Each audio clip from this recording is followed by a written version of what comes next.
ॐ भूर्भुवस्वः तत्सवितुर्वरेण्यं भर्गो देवस्य धीमहि धियो यो नः प्रचोदयात्। उस प्राण स्वरूप, दुखनाशक, सुख स्वरूप, श्रेष्ठ, तेजस्वी, पापनाशक, देव स्वरूप परमात्मा को हम अपनी अंतरात्मा में धारण करें। वह परमात्मा हमारी बुद्धि को सतमार्ग की ओर प्रेरित करे। भाइयों बहनों, जय श्री राम, जय गुरुदेव, जय माँ आदि शक्ति। आप सभी भाइयों बहनों की साधना से संबंधित जिज्ञासाओं का समाधान करते हुए मैं आज कुछ महत्वपूर्ण जिज्ञासाओं को सम्मिलित कर रहा हूँ।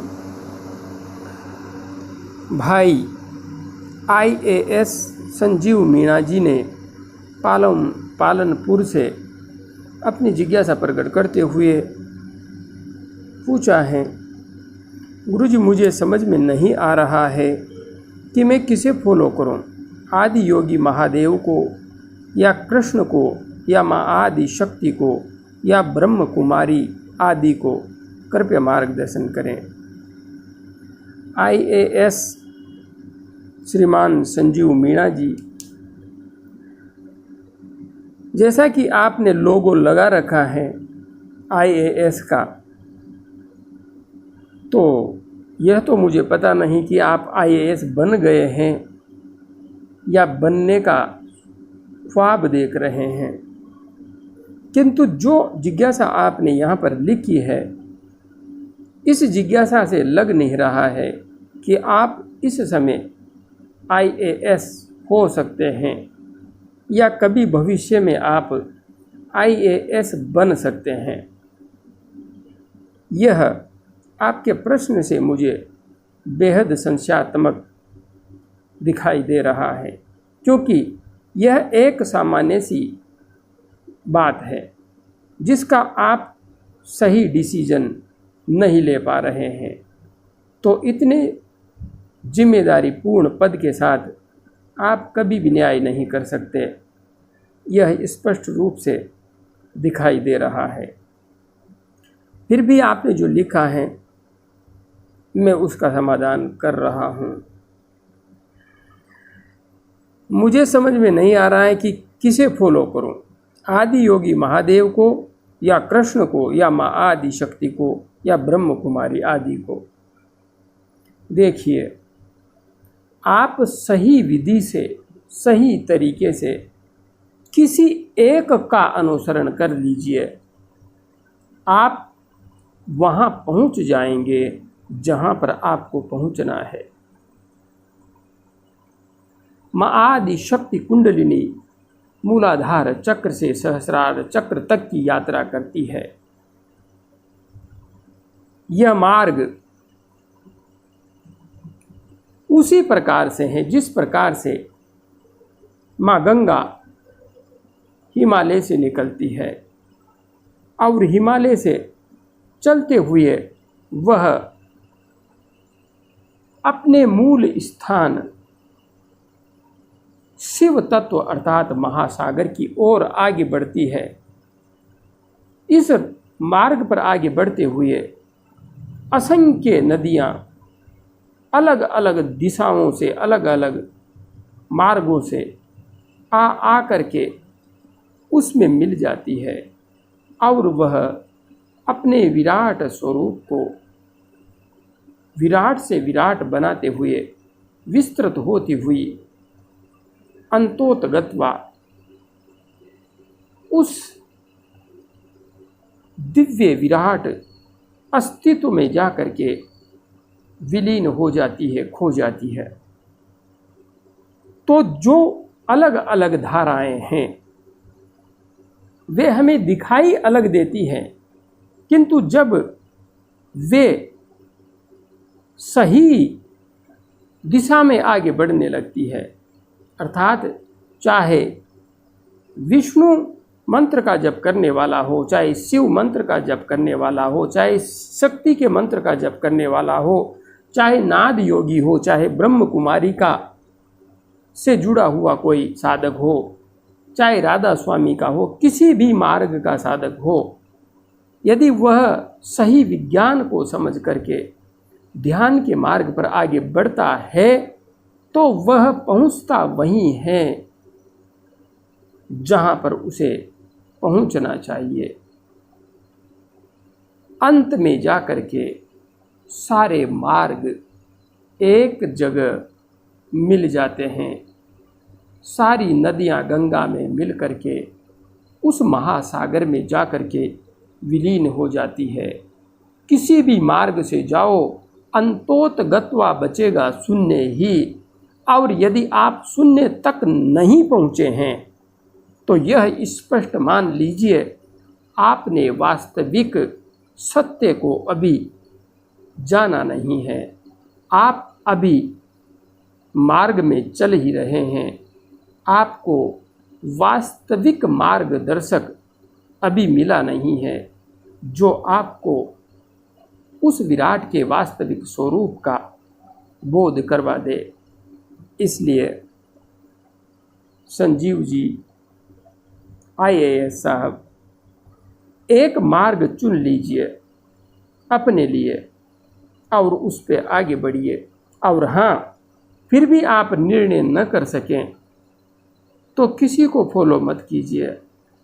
मैं पूर्ण दावे से कह रहा हूँ, मेरे पीछे पीछे लग जाइए। मैं निश्चित रूप से आपको वहाँ तक पहुँचा दूँगा, यकीन मान लीजिए। आगे हमारी बहन नीलम नेगी जी ने अपनी जिज्ञासा प्रकट करते हुए लिखा है, गुरु जी सादर प्रणाम। प्रणाम बहन प्रणाम, खुश रहिए।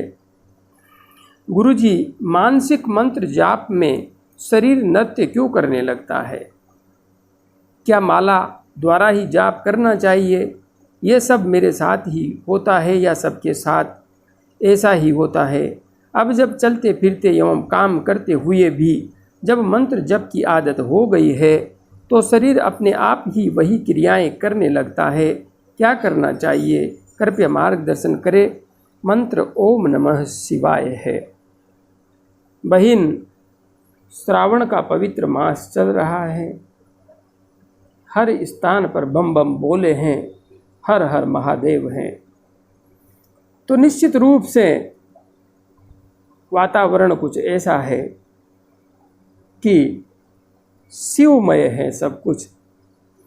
तो आपके अंतस्थ में भी माँ आदि शक्ति का जागरण तो हो ही चुका है। अब जब माँ जाग गई है तो वह अपना प्रभाव आपके शरीर में दिखा रही है। किंतु जो आपने लिखा है उसको स्पष्ट करते हैं। मानसिक मंत्र जाप में शरीर नृत्य क्यों करने लगता है? जब हम मंत्र जप करते हैं तो हमारे अंतस्थ में ऊर्जा का संचार बढ़ जाता है। माँ आदि शक्ति सुषुम्ना मार्ग से उधर्व होने लगती है। उसी के परिणाम स्वरूप हमारे शरीर में विभिन्न क्रियाओं का आविर्भाव होने लगता है और आपका शरीर नृत्य भी करने लगता है। तो यह भी माँ आदि शक्ति के द्वारा की गई एक क्रिया ही है जो आपके शरीर में इस रूप में प्रकट हो रही है। क्या माला द्वारा ही जाप करना चाहिए? नहीं। यदि आपके शरीर में क्रियाओं का आविर्भाव हो गया है, क्रियाएं जागृत हो गई है, माँ आदि शक्ति का जागरण हो गया है, तो अब आपको माला पकड़ने की आवश्यकता बिल्कुल भी नहीं है। सिर्फ मौन मानसिक मंत्र जप करती रहिए और क्रियाओं को दृष्टा बन करके देखती रहिए। रूपांतरण की प्रक्रिया चल रही है, इसे चलने दीजिए। यह सब मेरे साथ ही होता है या सबके साथ ऐसा ही होता है? नहीं। आपका शरीर नृत्य कर रहा है, यह नृत्य सबके साथ नहीं होता है, क्योंकि नृत्य जैसी स्थिति साधना करते हुए मेरे साथ कभी भी घटित नहीं हुई है। हाँ, मेरे साथ घटित नहीं हुई, किंतु आपके साथ हो रही है। तो इससे यह कहा जा सकता है कि कुछ साधकों के साथ ऐसी घटनाएं हो सकती हैं और बहुत सारे साधकों के साथ ऐसी घटनाएं नहीं होती हैं, किंतु यह अवश्य है क्रियाएं सभी साधकों के साथ निश्चित रूप से होती है। इस पथ पर यदि कोई भी आगे बढ़ेगा तो चाहे वह नृत्य करे या न करे, किंतु विभिन्न क्रियाओं का एहसास प्रत्येक साधक को निश्चित रूप से होगा, इसमें कोई भी संशय नहीं है। अब जब चलते फिरते एवं काम करते हुए भी जब मंत्र जप की आदत हो गई है तो शरीर अपने आप ही वही क्रियाएं करने लगता है। क्या करना चाहिए, कृपया मार्गदर्शन करें। बहन, चलते फिरते उठते बैठते आपकी मंत्र जप की आदत हो गई है, आप चलते फिरते मंत्र जप करने लगेंगी, कर रही हैं, और आप नृत्य भी करने लगेंगी, तो सोचिए घर का वातावरण कैसा हो जाएगा। हंसने वाले आपको देख करके हंसेंगे।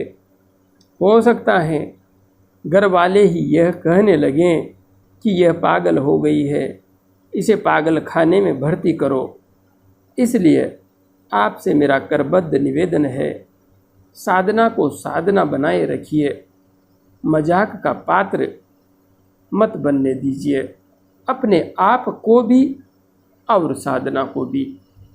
बस उतना कीजिए जिससे आपका शरीर नियंत्रण में रहे, दिखावा नहीं, व्यर्थ का ढोंग नहीं। अपनी ऊर्जा को नियंत्रण में रखते हुए आगे बढ़ती रहिए। मेरी शुभकामना आपके साथ है। आगे भाई जय शर्मा जी ने अपनी जिज्ञासा प्रकट करते हुए लिखा है, गुरु जी जय माँ आदिशक्ति, जय माँ आदिशक्ति जय जी। क्या पृथ्वी के अंत के साथ आत्मज्ञान का भी अंत हो जाता है? जय जी, जो प्रश्न आपने पूछा है इसका जवाब यदि मैं देना भी चाहूँ तो मेरे पास नहीं है, क्योंकि न तो मैंने पृथ्वी का अंत देखा है, न पृथ्वी के अंत के साथ आत्मज्ञान का अंत होता हुआ अनुभव किया है।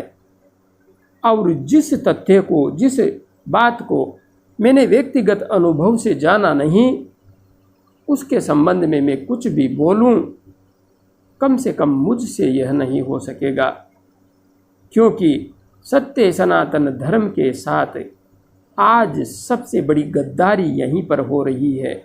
जिन्होंने कुछ जाना नहीं, कुछ पहचाना नहीं, कुछ खोजा नहीं, बस उन्होंने 80% काल्पनिक ग्रंथों की काल्पनिक कहानियों को रट लिया है और जगह जगह उन कहानियों को सुना सुना करके धर्म अनुयायियों को अज्ञानता के घोर अंधकार में धकेलने का कार्य कर रहे हैं। जो आज हमें धर्म का प्रचार प्रसार करने वाले दिखाई देते हैं, वास्तविक रूप में देखा जाए तो सत्य सनातन धर्म को अज्ञानता के अंधकार में धकेलने का इन्हीं पाखंडवादियों ने कार्य किया है, क्योंकि इन कथाओं में वह विज्ञान है ही नहीं जो हमें सत्य सनातन धर्म के मूल विज्ञान से जोड़ता है। ये कथाएं तो वर्तमान में सत्य से भटकाने का कार्य कर रही हैं। इसलिए मुझसे ये अपेक्षा मत कीजिए कि मैं ऐसा कोई वक्तव्य दूं जो व्यक्तिगत अनुभव से मैंने कभी जाना नहीं, समझा नहीं। आगे भाई इंद्रजीत जी ने अपनी जिज्ञासा प्रकट करते हुए लिखा है, प्लीज़ आप बताएं कि अगर एनर्जी का प्रेशर सर के ऊपरी भाग में मीन्स माथे के ऊपर होता है तो तब किस विधि से शांत रहना चाहिए? हालांकि सब अनकंट्रोलेबल है, फिर भी आप ही गाइडेंस दीजिए। भाई इंद्रजीत जी, आपने जिज्ञासा भी प्रकट कर ली है और आपने निर्णय भी पहले ही ले लिया है कि सब कुछ अनकंट्रोलेबल है, फिर भी आप ही गाइडेंस दीजिए। एक बात स्पष्ट रूप से समझ लीजिए, इस संसार में कुछ भी अनकंट्रोलेबल नहीं है। यहाँ पर सब कुछ कंट्रोल से चल रहा है, सब कुछ। बस सिर्फ सब कुछ हमारे कंट्रोल में नहीं है, यह अवश्य है। हाँ, साधना आप कर रहे हैं, जप तप ध्यान आप कर रहे हैं, तो आपकी ऊर्जा भी आप कंट्रोल कर सकते हैं, इसमें कोई संशय नहीं है। आप जब तक जप करेंगे, तप करेंगे, ध्यान करेंगे, तब तक ऊर्जा का जागरण सतत बना रहेगा, तो क्रियाएं भी होंगी। किंतु आप ध्यान हटा देंगे, ध्यान से उठ जाएंगे, मंत्र जब छोड़ देंगे तो क्रियाएं शांत हो जाएंगी।